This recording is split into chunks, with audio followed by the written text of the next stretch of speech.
From bahay ni Kuya to the big screen, magpapakilig nga ngayong Pasko ang ex-PBB celebrity housemates na sina Will Ashley, Bianca De Vera at Dustin Yu sa inaabangang MMFF entry movie na Love You So Bad.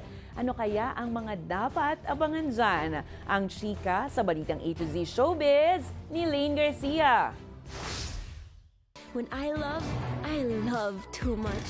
Team Sabik or Team Lavan? Ready nang magpakilig ngayong Kapaskuhan sina ex-PBB celebrity housemate Will Ashley, Bianca De Vera at Dustin Yu sa kanilang upcoming Metro Manila Film Festival 2025 entry na Love You So Bad.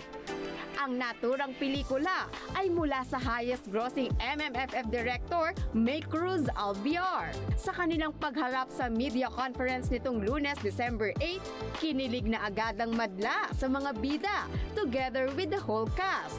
Ibinahagi rin nila ang ilang preparasyon sa paggawa ng pelikula. Sobrang nakakatuwa na makita yung trailer. Grabe kasi yung naging preparation namin. Kumbaga, lahat ng pagod, lahat ng puyat, lahat ng stress na dinanas namin while shooting this film. Sobrang saya ng puso ko ngayon. Worth it lahat.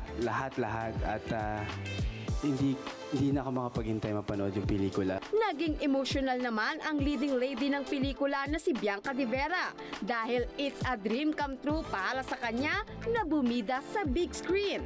Sobrang surreal ng moment na to for me.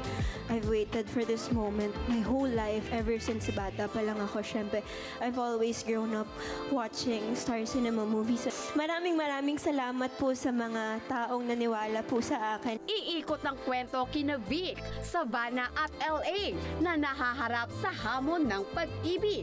Ano kaya ang roller coaster ride ng pag-ibig story na ito? Ano? Mahal mo ko, Vanna? Hirap na hirap sa buhay maganda?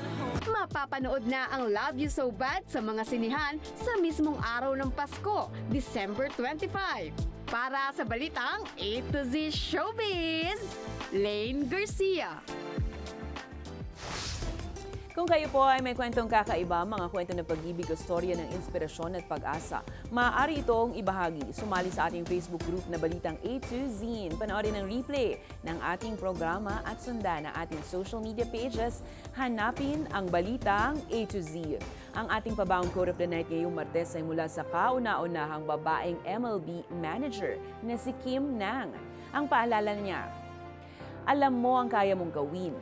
Alam mo ang kakayahan at lakas mo, kaya huwag mong hayaang may makahadlang sa isip mo.